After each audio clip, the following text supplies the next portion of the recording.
Coming up, it was a dominant weekend for the women's ice hockey team, while the men's basketball team split its final regular season games. Also, we'll dig into the off weekend that was for men's ice hockey and discuss women's basketball and their upcoming playoff schedule. That we will, Connor. Well, with all that said, it's time for the breakdown.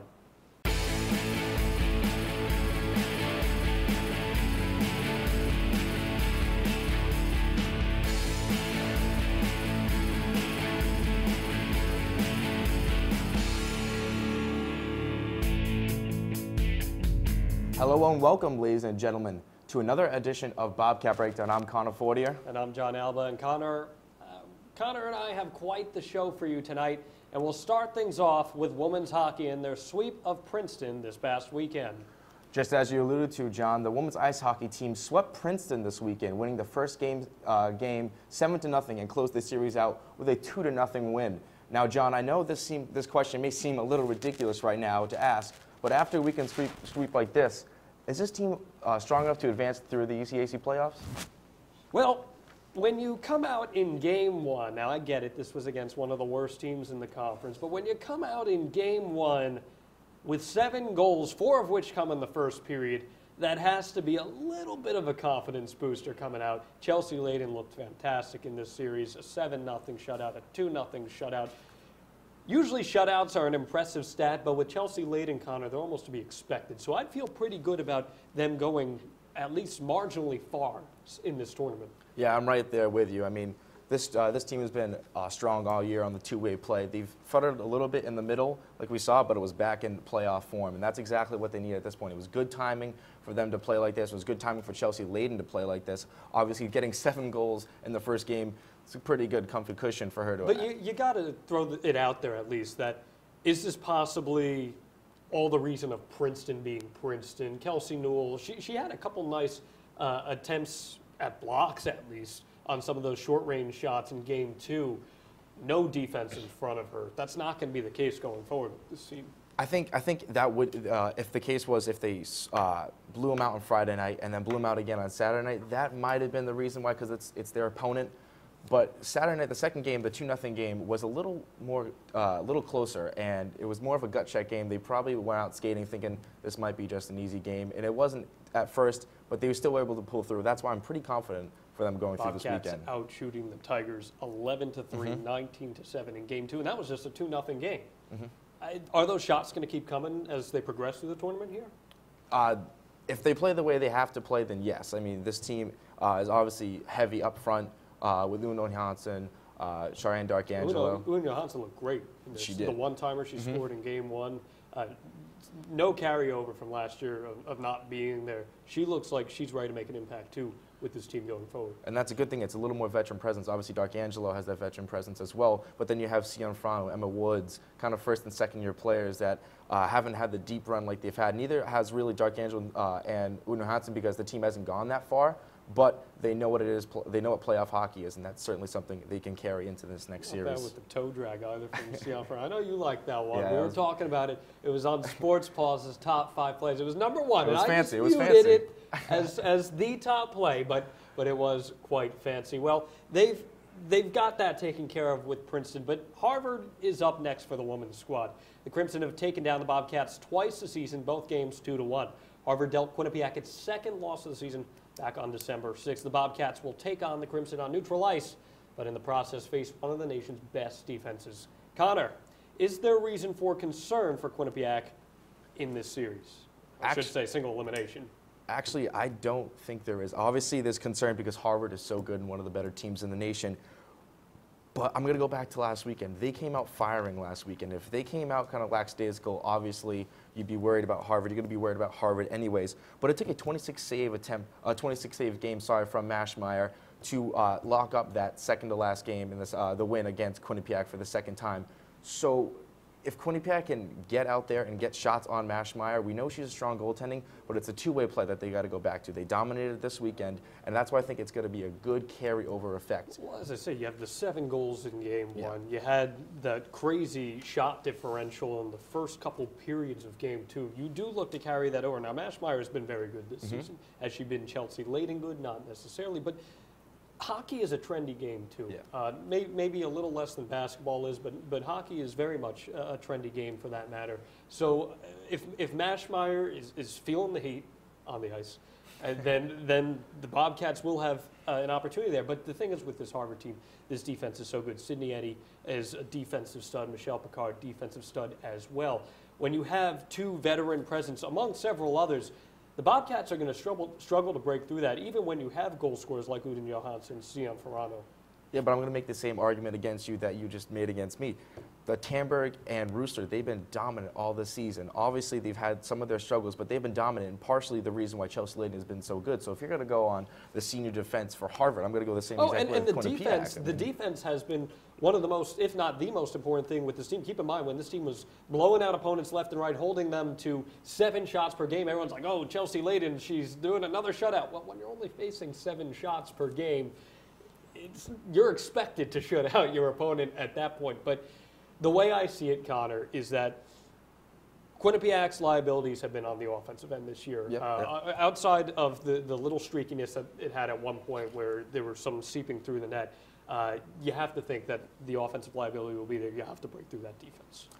All right, John. Well, now, despite everything we've said about both teams so far, John, this Quinnipiac team did go out there this weekend and absolutely dominate Princeton like we alluded to before. But what aspects from the games this weekend do you think they need to transfer over to the Harvard game?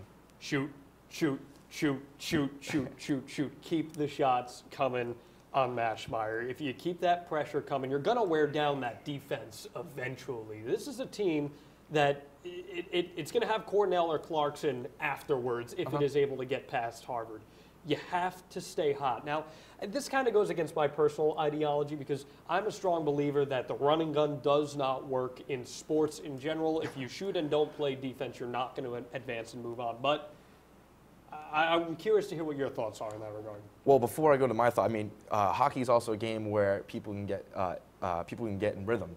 And if you keep shooting on Mashmeyer, a strong goaltender like that, and she's feeling it, she's going to keep getting in rhythm, and she's going to post another 26-save performance like she did against you in the second game. I'm going to go the opposite way as far as Quinnipiac needs to limit shots. You just mentioned when you're Chelsea Layton, you're facing 11 to 12 shots a game. It's kind of easy to post a shutout, and that's exactly what's going to happen. This team, although we might think it's prolific in offense, which it kind of is, but it really starts with the defense and the goaltending. That's where this starts with this team, and I say, like I said before, Rooster, Tamberg, Lindsay West has come up big this year. She's kind of she was a depth player last year. Now all of a sudden she's back up, starting almost every game in the top 6 defense. That's a very impressive thing, and I think that's where it ends and begins with this team. And it's interesting to your point. It was one of the things that troubled the men's team throughout its run, and recently in the past couple of years as well.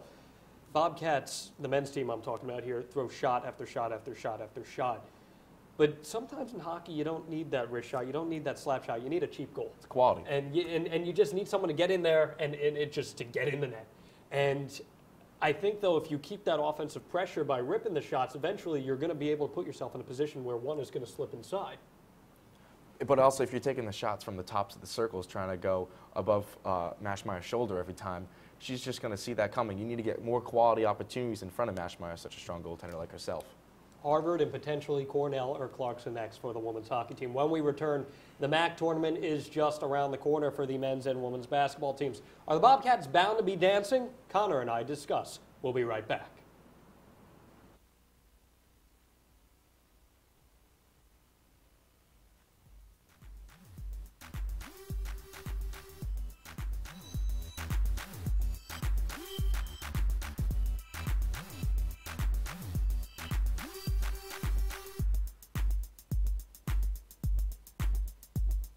We are your source for entertainment news.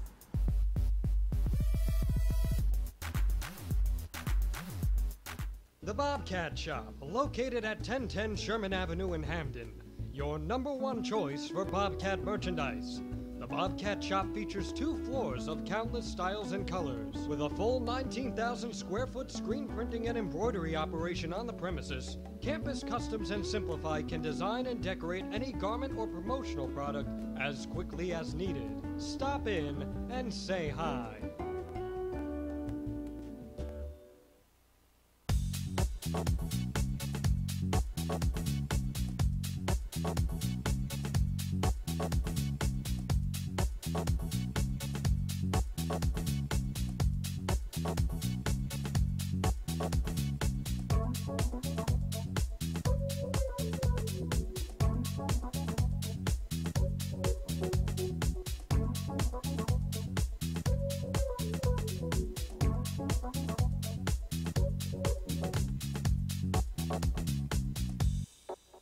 Welcome to Joya Spa and Salon in Hamden. Whether you want a new look or the perfect wedding day hair, come to us for complete hair and nail care, cuts, styles, updos, extensions, and beautiful dimensional hair color, as well as manis and pedis, acrylics, gels, and shellac. Treat yourself to a facial, a peel, or microdermabrasion. Relax with a variety of massage techniques, including Swedish and hot stone massage. Joya Spa and Salon. Call today.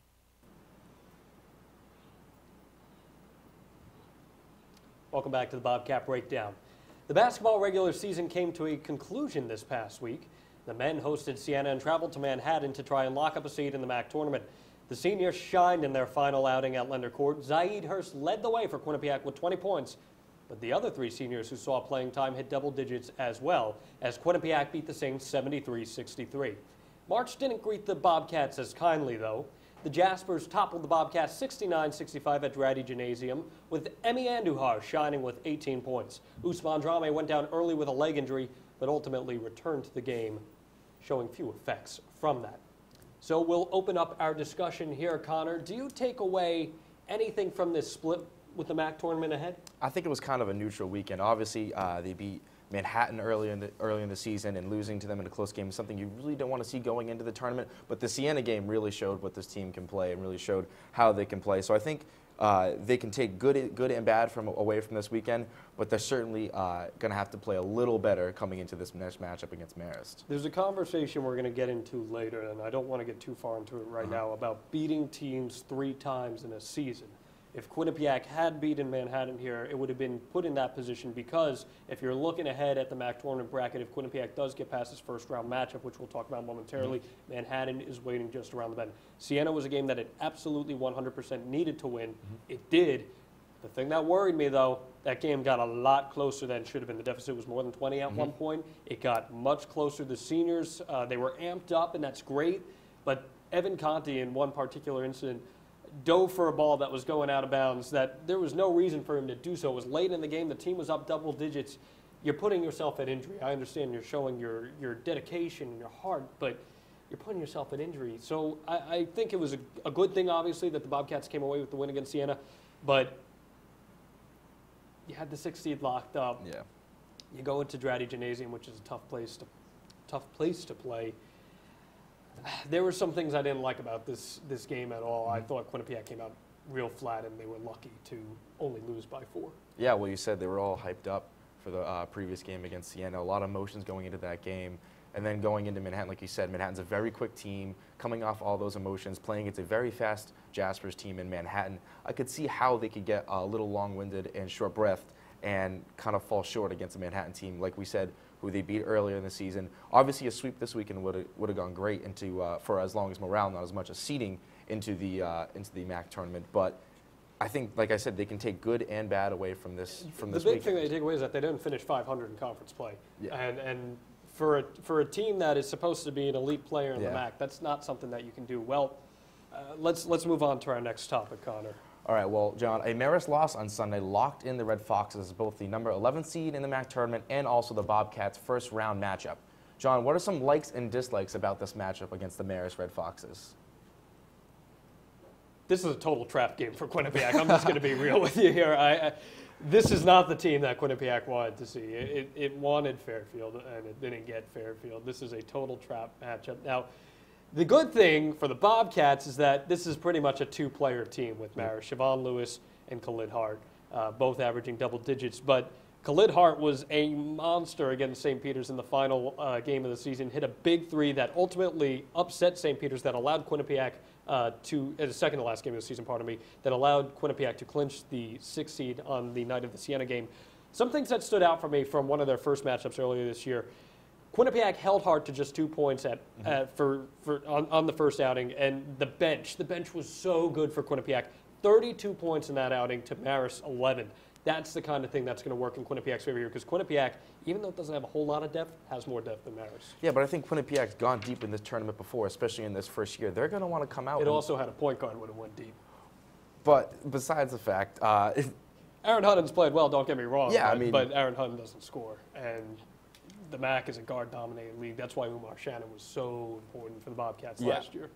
But I still think with Usman coming off the bench, that's a key part. As long as Zaid plays the way he's been playing, I know he's kind of struggled this second half of the season, but I think this is a game, and this is the type of leadership on the team who we all would like to think would get ready for a Marist game like this and not think too far ahead. But that seems to be your line of thinking. I don't think they're going to think too far ahead. I don't think that's the issue here. I think it's just coming out flat. I think it's just coming out totally flat. You feel confident about it because you are a 6 seed, and you are the highest playing seed, or I guess the lowest playing seed on that day. But with that said, Marist is a team that finally is healthy and can actually get things going. So the 6 seed is in the Bobcats' pocket, but a matchup with Manhattan and several other perennial players in the MAAC potentially awaits. There's been questions about this team all season long, Connor, so that poses yet another. What will make or break this team's run in the MAAC tournament? I think it's going to be consistent scoring from the starters. Like we said, you mentioned there was a great bench game against Marist, earlier this season, and Usman Jami coming off the bench has a lot to do with that. But I think it all starts with Zaid Hurst, and then you go from there. Aaron Hunt, like you said, doesn't really score, but he's kind of the catalyst for this team as this point. And then there's James Ford. James Ford's someone that really didn't play a lot last year, then all of a sudden kind of came through. If he starts struggling in a playoff situation, and then the bench kind of has to come up, I think that's what might struggle. What the Bobcats might struggle in. So I think it's going to be consistent scoring from the starting 5 and not relying too much on the bench. You're going to see more of that on James Ford Jr.'s behalf. Well, I got to throw this out there. I agree with you with the scoring. Zaid Hurst has to play like the MAAC first teamer that he is. He had such a rough second half of the season. His jump shot became rigid. It used to be so crisp and fluid, became super rigid. What worries me with this team, and we saw it a little bit the other night against Manhattan, if they get Manhattan again, which is what will happen in the quarterfinals if they beat Marist, if Kasim Chandler's out with a concussion, which right now he is, and his status is questionable heading into the tournament, Manhattan presses like no other team in the MAAC does. They're a fast team. They're an incredibly fast team, as you alluded to in the last segment. Quinnipiac needs to find a way to break the press, and it has struggled doing so. Drame was bringing up the ball against Siena when Siena was pressing. That's not something you want to see. Justin Harris was bringing up the ball against Siena. That's not something you want to see. If Kasim Chandler's back, as it was brought up to us by future Q30 sports director Maury Hirschgordon last season, 7 assists to 1 turnover in 31 minutes in the tournament matchup against the Jaspers, and he wasn't even 100% at that. So that's one of the make or break things for me with Quinnipiac going forward in the tournament. Could they potentially make the championship? Any team in the MAAC could make the championship this year, except they've got Iona waiting for them after that. That's right, John. Well, coming up next, the men's ice hockey team has the weekend off, but John and I will preview what's next for this team in the ECAC playoffs. Keep it here.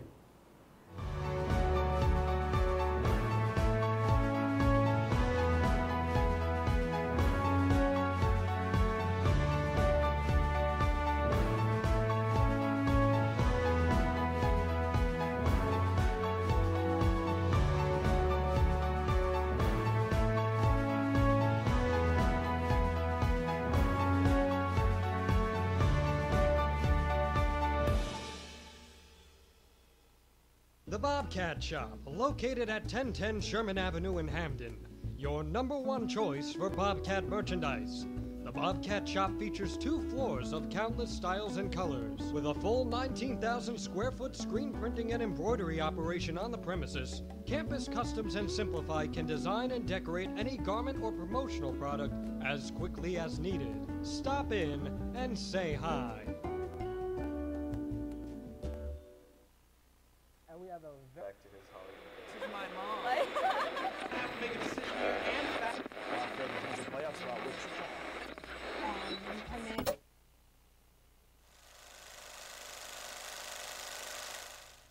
Welcome to A Sheer Sensation, North Haven's premier cosmetology service, located at 140 Washington Avenue, minutes from Hamden.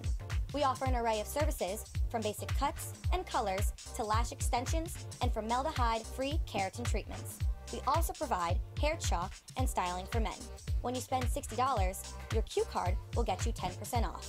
Call us at 203-239-6477 to make your next appointment at A Sheer Sensation. Welcome back to Bobcat Breakdown. The men's ice hockey team has this weekend off after earning a first-round bye in the ECAC Tournament. the ECAC playoffs didn't work out last year for the Bobcats after they were beaten in the semis by Colgate. So, John, who on this team is going to need to step up this year to avoid an exit like they had last year? I'm going to step outside the box here, and I'm not going to talk about somebody who's struggling, because this person hasn't struggled per se, but he's someone who's going to be important for them going forward. Soren Janssen.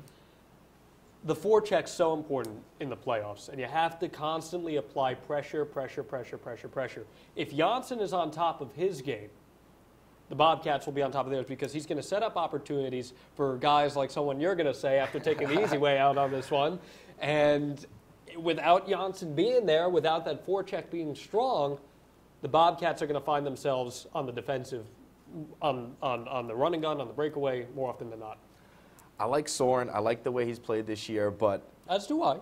my pick is partially the reason why Soren's played this year, and it's Matthew Pekka. When I look to playoffs, I think for the leaders on this team, Matthew Pekka has been the leader on this team, one of the two captains, along with Danny Federico. And Matthew Pekka has had a lot to do with Soren Janssen's success, because Matthew Pekka is the type of player that needs the puck on his stick. He's magic with it. He can do anything he wants with that puck if he's given the time and space. And Soren Janssen is the perfect player to stand waiting in the wings and receiving a filthy pass from Matthew Pekka to put in an open net. I'm not discounting anything from Soren, because I think, like you said, he's played great this year, and especially on the forecheck. But I don't see how Pekka... But Janssen, it has to work the other way around, too. Janssen also has to create opportunities for Pekka in that instance. But I think Pekka is a good enough playmaker where if he's creating opportunities, if he's not creating opportunities for somebody, he's creating opportunities for himself. With the 5 goals this season? But that's all right. He's still top 5 in the team for points because he's had the assist to Soren Janssen. Oh, I agree with you. And that's what I'm saying. I think Pekka's played just fine on this one. It's just... people will say, oh, you need to score, but nonetheless. All right, well, that's definitely something that we'll talk about later, John. But now, like I mentioned before, the Bobcats earned a first-round bye this year and the #1 seed. They will wait to play the highest remaining seed next weekend here in Hamden. With that said, John, who do you expect the Bobcats will face in the matchup next weekend? Daniel Ciampini and Mike Vecchio, Union, sorry. Union is the 10th seed in the ECAC tournament, and it goes by who's the highest remaining seed that you're going to end up playing. I think Quinnipiac could potentially struggle against Union. Union is a team that can score, and Quinnipiac has proven in such instances like the national championship game 2 years ago that when its back is to the wall in deficit, it does struggle.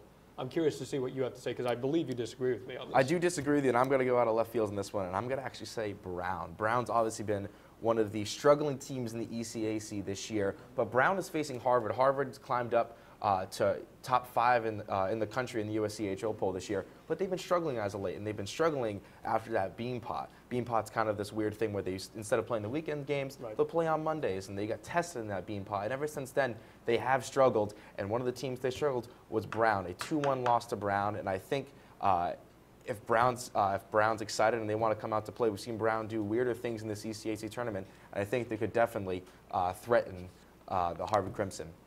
When we come back, though, John and I will talk about the recently released All-MAAC teams. Also, we'll look ahead to the women's basketball team and what's in store for them in this year's MAAC playoffs. Don't go anywhere.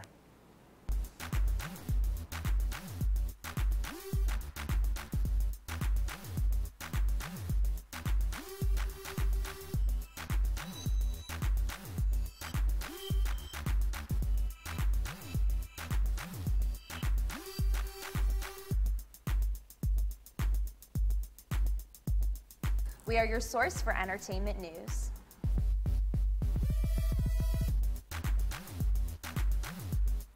The Bobcat Shop, located at 1010 Sherman Avenue in Hamden. Your #1 choice for Bobcat merchandise. The Bobcat Shop features 2 floors of countless styles and colors. With a full 19,000 square foot screen printing and embroidery operation on the premises, Campus Customs and Simplify can design and decorate any garment or promotional product as quickly as needed. Stop in and say hi.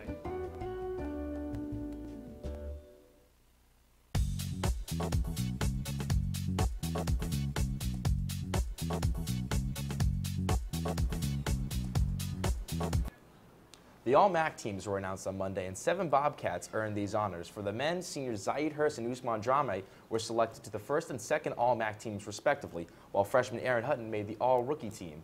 And on the women's side, Samantha Guastella was the lone first-team selection. Val Driscoll made the All-MAAC second team, and both Boo Abshire and Nicoline Ostergaard earned the selections on the All-MAAC third team. So, John, I know you're a little heated about this, but what are your reactions from these selections? You know what grinds my gears? Inequality. The men's team, 6 first-team players. Okay, you want to go outside the box on your own? That's fine. 6, that's great.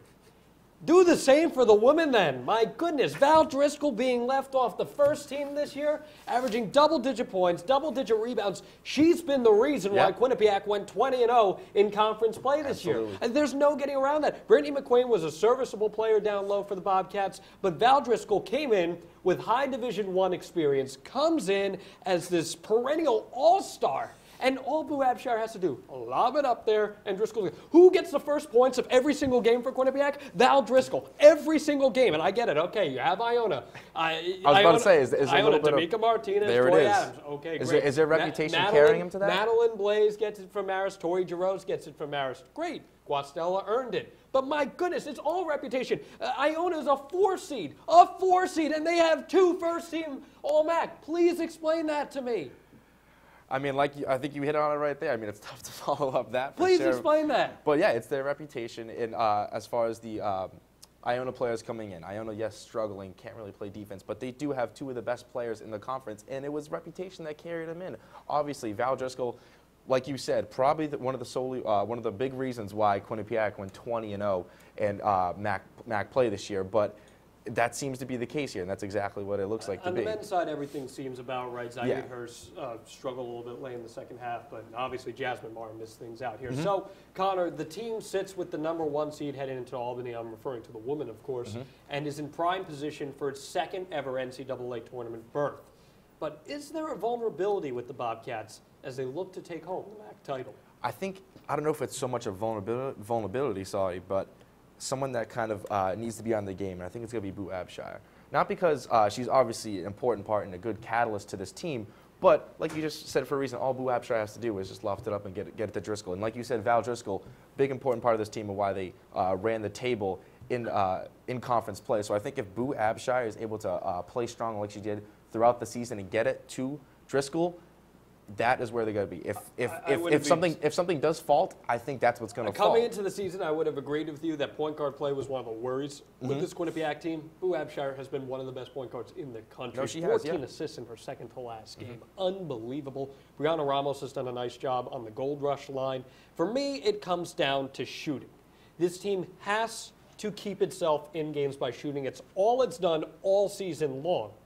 There have been times, though, when it's almost outshot itself out of the game and the other team has gotten hot and gotten lucky and the shots have fallen. Take the Canisius game when Canisius shot 70% from 3. If you're shooting 35% as a team in that game and your opponent gets hot, that's how you're going to lose a tournament game.